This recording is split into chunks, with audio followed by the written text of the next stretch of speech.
Hah? Kakek yang menipuku ya? Ya benar sekali, itu aku. Aku perkenalkan. Ini cucu perempuanku, Alina Tanto, sekaligus istrimu. Tunggu. Perjodohan yang kamu katakan itu sungguhan.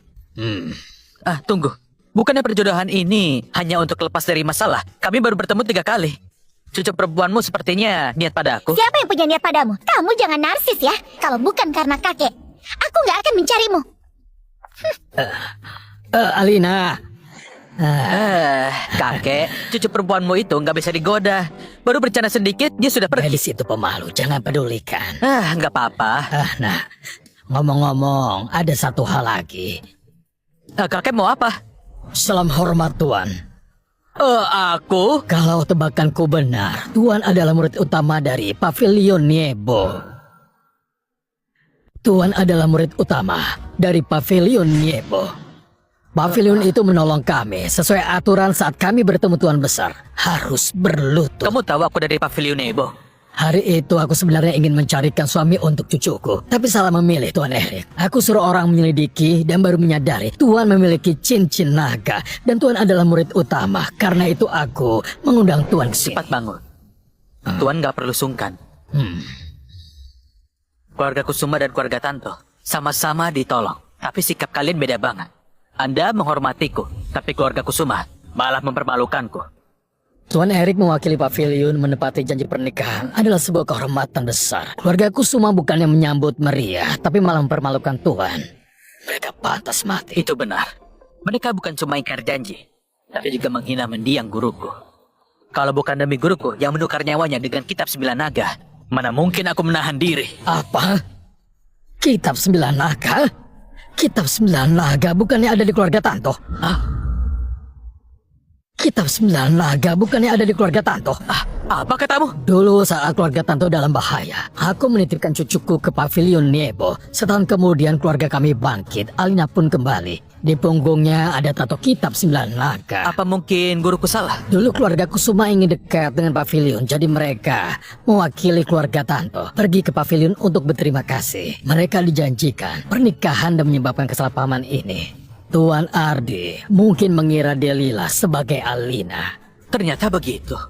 Sepertinya sekarang kamu harus menikahi cucuku atau kitab 9 naga ini akan sulit kamu dapatkan. Meskipun kita sudah menikah sekarang, ini hanya formalitas saja. Kelak kita jalani hidup masing-masing. Jangan campuri kehidupanku. Aku gak akan peduli kehidupanmu yang lain. Aduh, Nona Alina. Kamu kira aku ini pria mesum? Ini kartu tanda pengenal grup Reon. Mulai sekarang kita bekerja sama. Kamu cukup perhatian juga ya? Di perusahaan, kamu harus memanggilku Bu Alina. Hubungan kita hanya atasan dan bawahan. Yang terpenting, jangan pernah ada niat apapun. Sepertinya untuk meluluhkan istri yang dingin ini sangat berat dan penuh tantangan.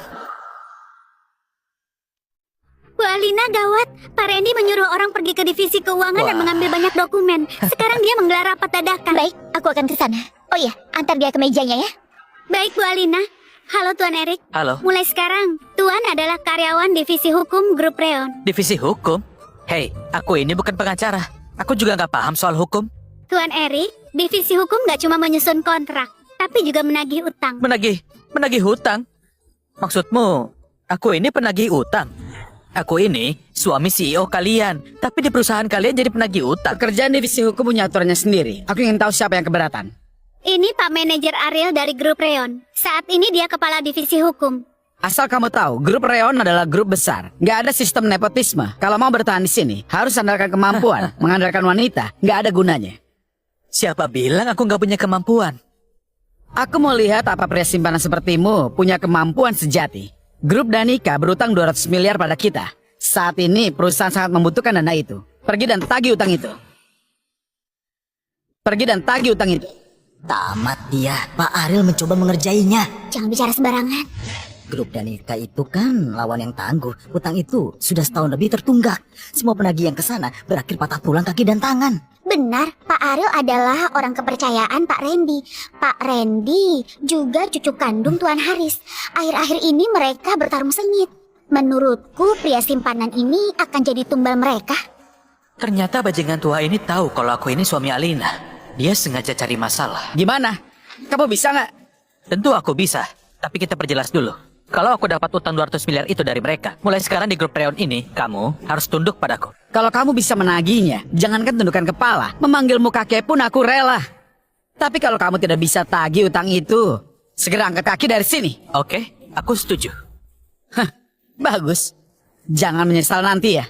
Begini, aku beri kamu satu rekan, agar kamu tidak bilang aku menyuruhmu bertarung sendirian. Anissa, Ada apa Pak Ariel? kemarilah. Anissa, Ada apa Pak Ariel? kemarilah. Baik.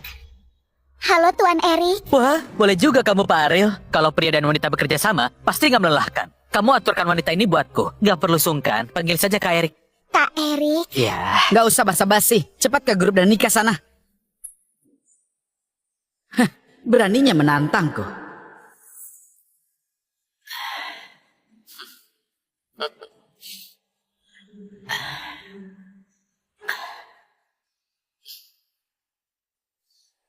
Pak Randy, semuanya sudah kuatur. Aku juga perintahkan pegawai yang nggak berguna yaitu Anissa untuk bersamanya. Sekarang mereka sudah ke grup dan nikah. Aku jamin mereka nggak akan bisa kembali ke grup Reon dengan selamat. Kerja bagus. Nanti kamu pasti akan dapat imbalannya. Pergilah. Kak Erik, kita cukup ingatkan grup Danika. Kalau utangnya sulit ditagih ya jangan dipaksakan.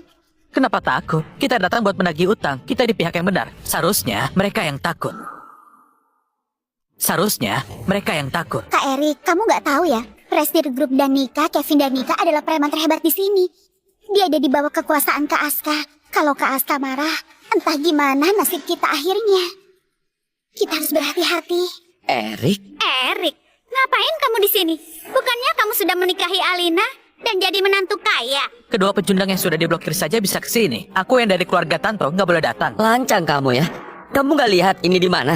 Ini grup Danika. Keluarga Tanto sekalipun nggak bisa buat owner di wilayah grup Kalian Danika. berdua, tolong sopan sedikit. Tuan Erik adalah penagih utang dari divisi hukum. Penagih utang. Dasar udik. Kukira kamu sukses panjat sosial dan jadi suami orang kaya. Ternyata kamu cuma jadi gembel busuk di keluarga Tanto. Iya, kukira setelah pansos ke keluarga Tanto kamu jadi orang hebat. Ternyata tetap jadi pecundang di keluarga Tanto. Sebelum kalian bicara, kusarankan pikir baik-baik. Pikir baik-baik. Anjing baru keluarga Tanto jangan-jangan mau menggigitku di depan majikanmu. Jangan-jangan mau menggigitku di depan majikanmu dan kamu. Sana pulang dan beritahu bosmu. Kalau hari ini yang datang itu orang lain, aku mungkin mau bayar. Tapi kalau pengemis ini, jangan harap. Kamu? Tapi kalau kamu mau berduaan denganku, aku bisa pertimbangkan untuk membantumu. Hei Freddy, coba saja kalau berani menyentuhnya. Aku mewakili keluarga Tanto menagih utang. Tolong sopan sedikit. Freddy, kamu gak apa-apa? Kurang ajar kamu. Berani sekali mendorongku seperti itu. Kamu cari mati ya. Cuma segini pukulanmu, Tuan Muda Freddy.